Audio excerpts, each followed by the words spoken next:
성경 말씀은 다니엘서 6장 1절에서 28절까지입니다. 다니엘서는 구약의 요한계시록이라고 불리울 정도로 마지막 시대의 일들이 많이 기록되어 있습니다. 이러한 의미에서 오늘의 본문 말씀은 다니엘 개인에게 일어난 사건이지만 또한 이 사건은 마지막 시대에 살아가는 우리 성도들에게 일어날 수 있는 그러한 일들에 대한 예표라고 할 수가 있습니다.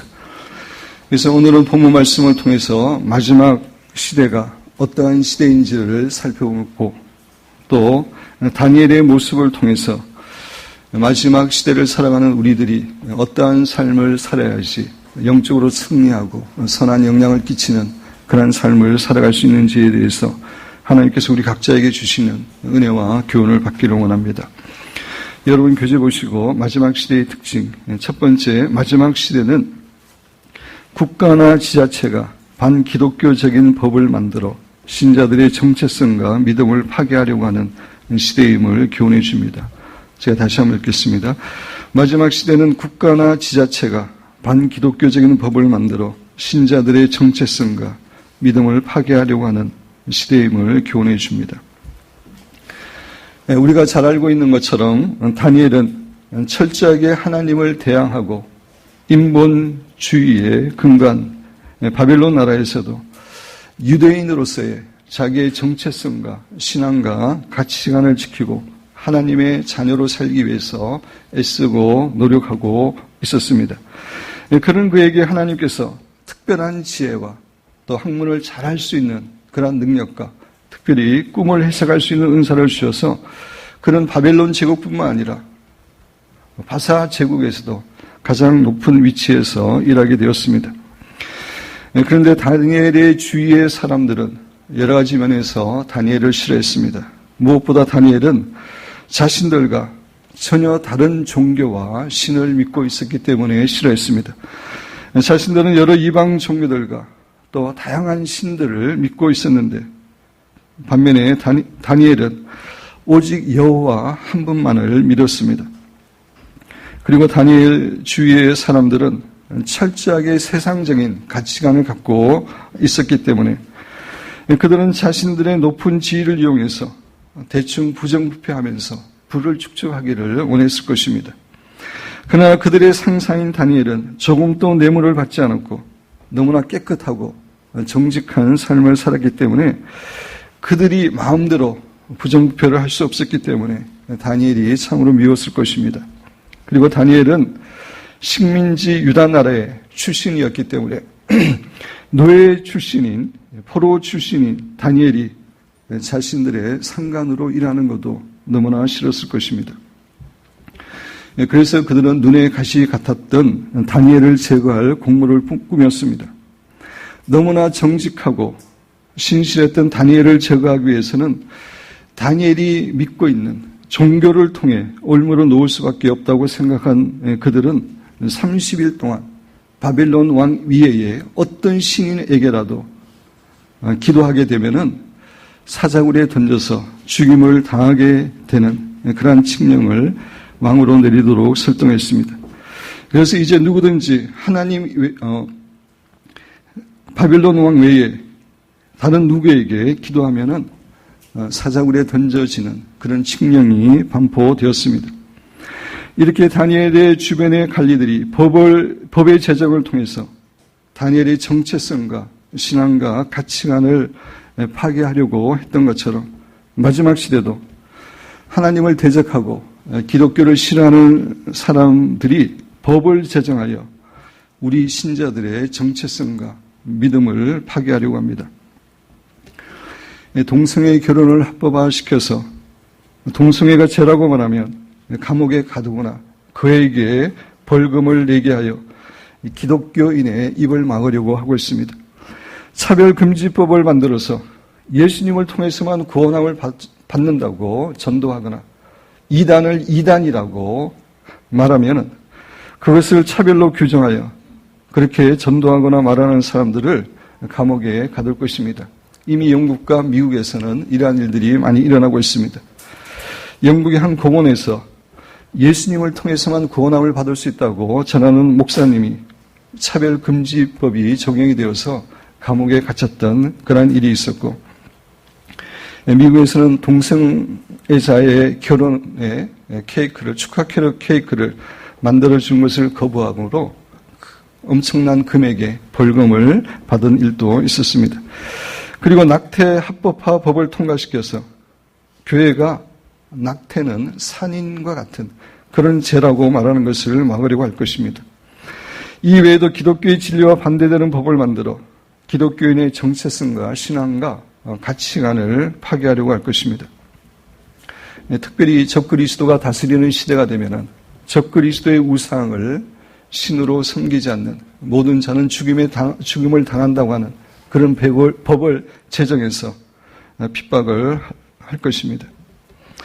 물론 우리는 우리나라에 이런 악법들이 제정되지 않도록 최선을 다해서 깨어 기도하고 막아야 됩니다. 그리고 우리나라가 적그리스도의 편에 서지 않고 적그리스도를 대항하는 그런 나라에 서도록 나라를 위해서 많이 기도해야 됩니다. 그럼에도 불구하고 마지막 시대는 정부나 지자체가 반기독교적인 법을 만들어 우리 기독교인의 정체성과 신앙을 파괴하려고 하는 시대라고 하는 사실을 우리는 잊어서는 안 되고 그것에 대비하는 그러한 삶을 살아야 됩니다. 두 번째로 여러분 교재 보시면 마지막 시대에도 하나님께서 역사의 주관자로서 역사를 인도하실 것이고 또 우리 성도들을 신실하게 보호하시고 승리하게 하실 것임을 교훈해 줍니다. 다시 한번 읽습니다. 마지막 시대에도 하나님께서 역사의 주관자로서 역사를 인도하실 것이고 또 우리 성도들 신실하게 보호하시고 승리하게 하실 것임을 교훈해 줍니다. 유대인으로서의 신앙과 정체성과 가치관을 목숨처럼 소중하게 여기며 지키며 살기를 원했던 다니엘은 주위의 사람들의 시기와 질투와 미움으로 인해 결국 굶주린 사자굴에 던져졌습니다. 그러나 하나님께서는 어떻게 역사해 주셨습니까? 여러분 21절과 22절 말씀을 우리 같이 한번 다니엘의 고백인데 우리 같이 한번 읽어보겠습니다. 다니엘이 왕에게 아뢰되 왕이여 원하건대 왕은 만수무강하옵소서. 나의 하나님이 이미 그의 천사를 보내어 사절에 이르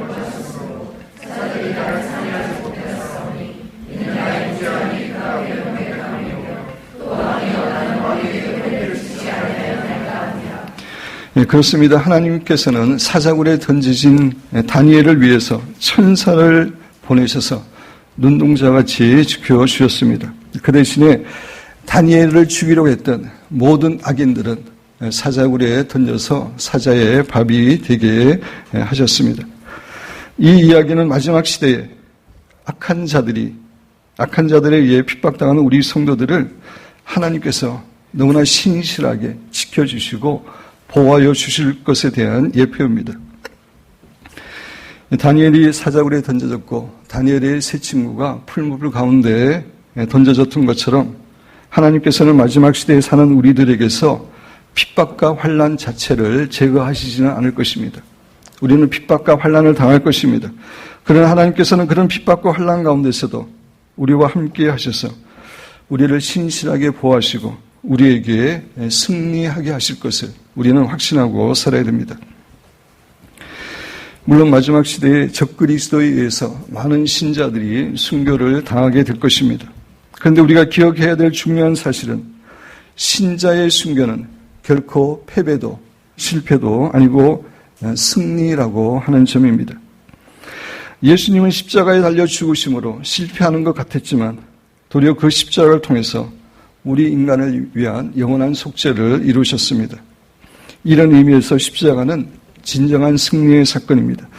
그래서 오스왈드 챔버스는 십자가를 일종의 순교로 생각하지 말라. 그것은 지옥의 권세를 뒤흔든 최고의 승리였다라고 역설을 했습니다. 이런 의미에서 우리 신자의 순교도 마찬가지입니다. 순교는 결코 패배도 아니고 실패도 아니고 승리입니다.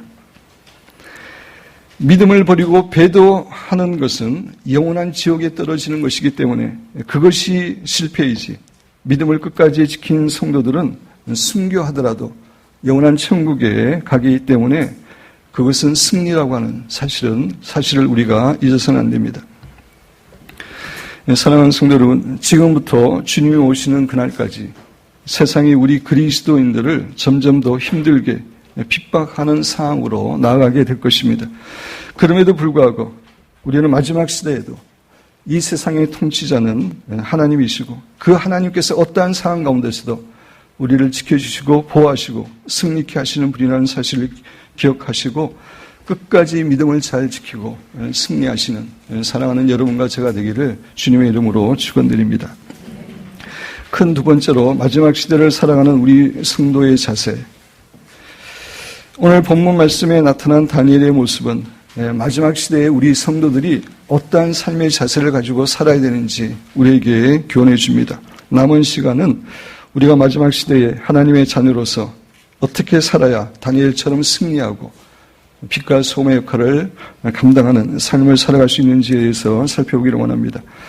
첫째, 마지막 시대를 살아가는 우리 신자는 다니엘처럼 성령 충만해야 승리할 수 있음을 교훈해 줍니다.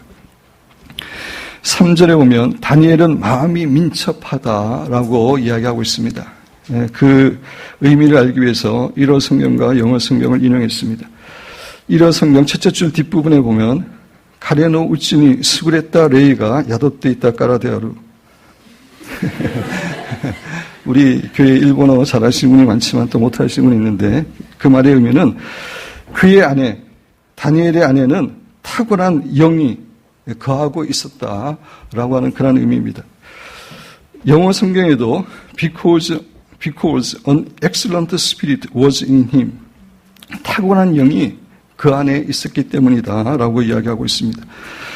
여기서 다니엘의 마음이 민첩했다는 것은 그의 영이 탁월했다는 말인데 그 말은 그가 성령 충만했다라고 하는 말입니다. 그렇습니다. 다니엘이 바벨론이라고 하는 반기독교적이고 인본주의적인 나라에서도 하나님의 백성으로 승리하며 영향을 끼칠 수 있었던 것은 첫째로 그가 성령으로 충만한 영적 사람이었기 때문입니다. 이 세상은 너무나 악한 지혜를 가지고 있습니다. 사단은 자신의 악한 지혜를 세상 사람들에게 주어서 세상 사람들로 하여금 교회를 공격하게 합니다. 따라서 우리가 그 사탄의 지혜를 이기기 위해서는 성령님의 지혜가 필요합니다. 다니엘에게는 성령님께서 주시는 지혜와 능력이 있었기 때문에 바벨론이라고 하는 그런 인본주의, 하나님을 대항하는 나라 가운데서도 넉넉히 이기고 빛과 소금의 역할을 감당할 수 있었던 것입니다. 사랑하는 성도 여러분, 마지막 시대를 살아가는 우리가 성령 충만하여 성령의 지혜와 능력과 사랑을 공급받지 않고는 이 악한 세상의 지혜를 이길 수 없다는 것을 잊어서는 안 됩니다.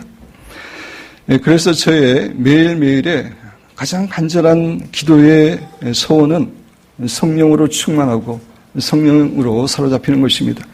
제가 성령으로 충만하고 성령에 사로잡히는 것만큼 이 세상을 이길 수 있고 그리스도인으로서 영향을 끼칠 수 있기 때문에 기도할 때마다 정말 성령의 충만함을 위해서 간절히 기도하고 평상시에도 계속해서 성령님을 바라보고 성령님께 의뢰하고 성령님께 사로잡히기를 소원하고 있습니다. 사랑하는 성도 여러분, 마지막 시대에 우리가 성령 충만할 때만이 세상의 모든 핍박과 악한 지혜를 극복하고 승리할 수 있음을 기억하시고 늘 성령 충만을 사모하시고 또 성령께서 주시는 지혜와 사랑과 능력을 공급받아 넉넉히 세상의 핍박과 악한 지혜를 이기고 승리하시는 축복된 성도들이 되시기를 주님의 이름으로 축원드립니다. 두 번째, 마지막 시대를 살아가는 우리 신자는 다니엘처럼 목숨 걸고 타협하지 않는 신앙을 가지고 있어야 승리할 수 있음을 교훈해 줍니다. 다니엘을 시기하던 주의 관리들은 다리오 왕의 허락을 받아서 다리오 왕 외에 다른 신에게 절을 하게 되면 즉시로 사자굴에 던져진다고 하는 그 왕의 칙령을 반포하게 했습니다. 이제부터는 누구든지 왕 외에 다른 신에게 기도하는 것이 발각되면 그 즉시로 사자굴에 던져지는 그런 상황에 처하게 되었습니다. 그럼에도 불구하고 다니엘은 이런 위협과 협박 가운데서도 자신의 믿음을 굳건하게 지킵니다. 10절에 다니엘이 이 조서에 왕의 도장이 찍힌 것을 알고도 다니엘이 모르지 않았습니다. 분명히 알고 있었습니다. 자기 집에 돌아가서는 윗방에 올라가 예루살렘으로 향한 창문을 열고, 이런 상황일 때 창문을 닫고 기도할 수도 있었지만 도리어 창문을 열고 기도했습니다. 전에 하던 대로 하루에 3번씩 무릎을 꿇고 기도하며, 어려운 상황이니까 한 번만 기도하자 그러지 않았습니다. 여전히 전에 하던 대로 3번 기도했습니다. 그리고 그의 하나님께 감사였더라. 기도만 하는 것이 아니라 도리어 하나님을 감사하는 그의 모습을 볼 수가 있습니다. 이렇게 다니엘은 결코 믿음을 타협하지 않고 목숨 걸고 자신의 믿음을 지키고 있는 것을 봅니다. 사랑하는 성도 여러분, 마지막 시대에 사는 우리에게 결코 세상과 타협하지 않겠다는 목숨을 건 결단이 있을 때만 우리는 이 세상의 핍박과 유혹을 이기고 승리할 수 있음을 잊어서는 안 됩니다. 사랑하는 성도 여러분, 우리 신자들은 하나님 앞에서 정말 의리 있는 신자가 되어야 됩니다. 달면 삼키고 쓰면 뱉는 그런 신자가 되어서는 안 되고, 죽음 앞에서도 하나님 앞에 끝까지 충성스러운 성도가 될 것을 결단해야 됩니다. 요사이 세상에는 충성이라는 단어가 점점 사라지고 있습니다. 수십 년간 섬겼던 분을 너무나 쉽게 자기가 조금 더 손해본다고 배반하는 시대에 살고 있습니다. 충성이라고 하는 단어가 얼마나 귀하게 느껴지는 그런 시대인지 모릅니다. 그래서 그런지 몰라도 저는 요사이 충성이라는 단어를 들으면 저희 심장이 뛰고 가슴이 뜨거워집니다. 제가 하나님 앞에 기도할 때마다 하나님께 저는 충성하는 사람이 되겠습니다. 제 목에 칼이 들어오고 제가 어떤 고문을 당하고 신앙 때문에 제가 순교한다 할지라도 저는 충성을 하나님께 드리겠습니다 라고 하는 기도를 계속하고 있습니다. 사랑하는 성도 여러분, 우리는 우리의 마음과 목숨과 생명을 다하여 하나님을 사랑하는 충성스러운 성도가 되어야 됩니다. 예수님은 요한복음 16장 33절 하반절에서 세상에서는 너희가 환난을 당하나 담대하라, 내가 세상을 이겼노라 라고 말씀하십니다. 우리 안에 계신 예수님이 세상을 이기셨습니다. 우리는 그 예수님을 의지하여 결코 세상과 타협하지 않고 하나님에 대한 믿음과 충성을 목숨 걸고 지키는 아름다운 성도들이 되시기를 주님의 이름으로 축원드립니다. 세 번째, 마지막 시대를 살아가는 우리 신자는 다니엘처럼 기도를 생명처럼 소중히 여겨 기도해야 승리할 수 있음을 교훈해 줍니다. 다니엘은 기도하는 사람이었습니다. 하나님께 대한 기도를 자신의 목숨보다 더 소중하게 여기는 사람이었습니다. 기도는 하나님과의 사랑의 교제이고 그 기도를 통해서 하나님의 생명을 공급받을 수 있었기 때문입니다. 다니엘은 기도를 통해서 하나님과 교제하고 하나님께서 주시는 생명을 공급받는 것이 자신의 목숨보다도 더 귀한 것임을 알고 있었기 때문에 그는 목숨을 걸고 기도한 것입니다. 그렇습니다. 우리가 기도하지 않으면 이 땅에서 생존은 할 수 있을지 모르지만, 목숨은 부지하고 살 수 있을지 모르지만 결코 하나님의 선한 영향을 끼치는 그러한 삶을 살지 못합니다. 요한복음 15장 5절에 보면, 여러분 교재에 보시기를, 나는 포도나무요 너희는 가지다. 예수님이 자신은 포도나무요 우리는 가지라고 이야기합니다. 그가 내 안에, 내가 그 안에 거하면, 기도를 통해서 교제하면 이라는 의미입니다. 사람이 열매를 많이 맺나니, 하나님이 기뻐하시는 열매를 맺나니, 나를 떠나서는 하나님과 교제하지 않고서는, 예수님과 교제하지 않고서는 너희가 아무것도 할 수 없습니다. 목숨을 부지할 수는 있을지 모르지만 하나님이 기뻐하시는 어떠한 일도 할 수 없음을 예수님이 말씀하고 계시는 겁니다.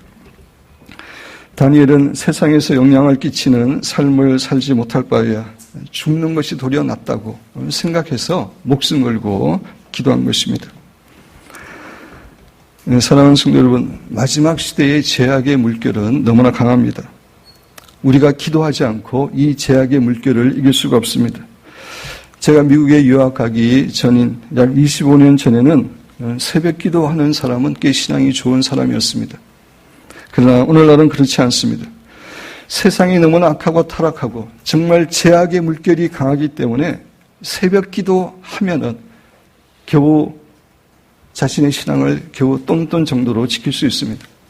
세상에 영향을 미치기 위해서는 새벽 기도 외에도 개인적으로 하나님께 기도하든지 저녁 시간에 기도하든지 기도해야지 세상에 영향을 끼칠 수 있는 그렇게 타락한 세상이 되었습니다. 따라서 우리가 이런 세상에 승리하기 위해서는 목숨 걸고 기도해야 됩니다. 하나님께서는 기도하는 신자들에게 세상에 감당할 수 없는 하나님의 지혜와 사랑과 능력을 공급하시고 하나님의 생명을 부어주십니다. 그리고 우리가 기도할 때 하나님께서는 우리를 대신하여 하나님께서 친히 일하십니다. 그래서 여러분 교재에 보면 When a man works, he works. When he prays, God works. 우리가 일할 때 우리가 일하는 거지만 그러나 우리가 기도할 때 하나님이 역사하신다라고 하는 말입니다.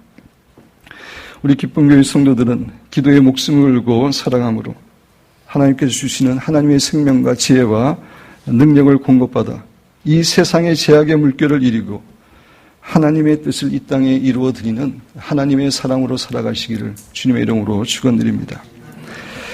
네 번째 마지막 시대를 살아가는 우리 신자는 다니엘처럼 참으로 정직하고 성실한 삶을 살아야 승리할 수 있음을 교훈해 줍니다. 4절 말씀을 우리 한 목소리로 읽어보겠습니다. 이에 총리들과 고관들이 다니엘을 고발할 근거를 찾고자 하였으나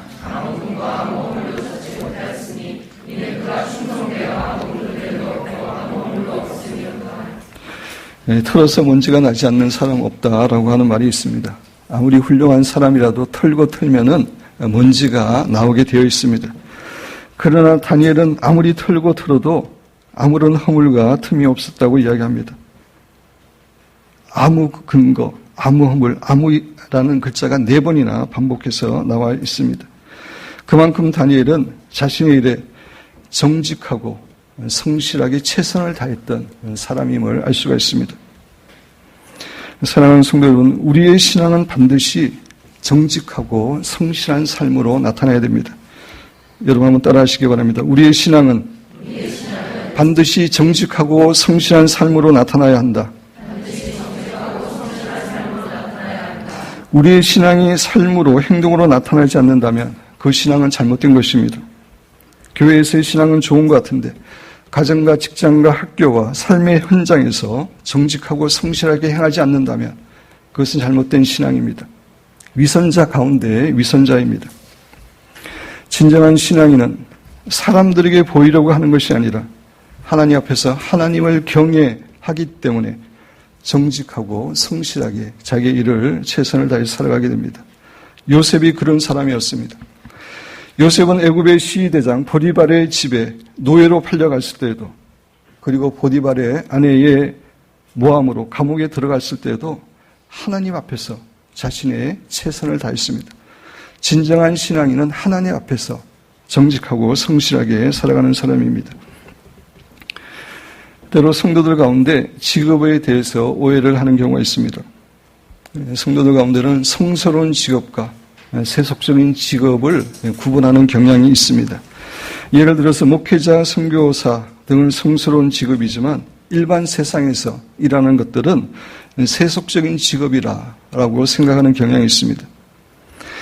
그러나 이렇게 구분하는 것은 바람직하지 않습니다. 이것은 헬라의 이분법적인 잘못된 그런 구분이고 히브리적인 구분에서는 거룩한 것과 세상적인 게 구분되지 않습니다. 구약 성경에서 예배라는 말이 본래 땅을 경작하다는 말에서 나왔습니다. 일이 직업이 예배가 될 수 있는 것입니다. 우리가 세상에서 어떠한 일을 하든 간에 그것이 하나님 보시기에 올바른 직업이라면 범죄하는 직업이 아니라면 그 직업은 다 귀하고 거룩한 것입니다. 영어로 콜링이라는 말은 직업이라는 의미를 가지고 있습니다. 우리 성도에게 맡겨진 직업은 하나님의 콜링입니다.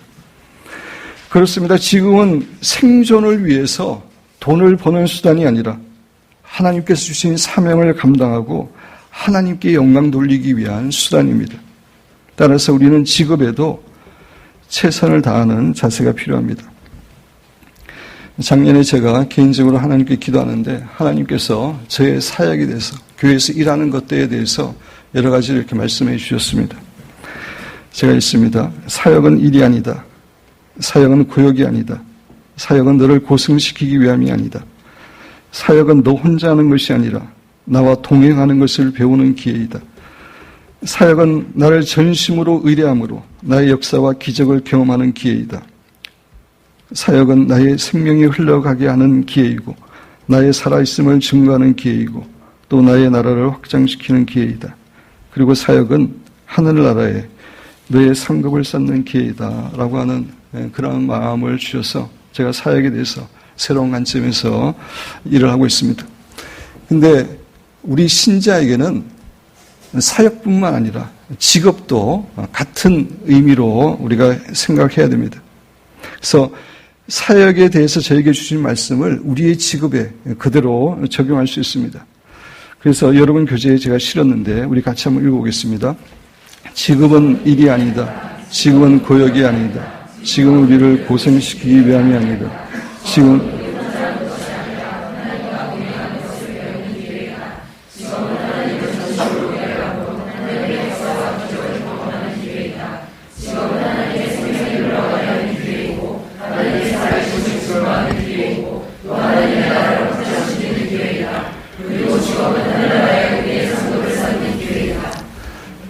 직업이 그냥 우리의 생존을 위해서 살아가기 위해서 해야 되는 거라면 보통 수십 년간 직장 생활을 해야 되는데 그만큼 얼마나 정말 비참한 인생을 사는 겁니다. 생존하기 위해서 해야 되기 때문에. 그러나 그렇지 않습니다. 직업은 우리가 하나님과 동행하는 것을 배우고 하나님이 우리를 통해서 역사하는 것을 배우고 하나님의 생명이 흘러가게 하고 하나님의 살아계심을 증거하는 기회이고 하늘나라에 상급을 쌓는 그런 축복된 기회입니다.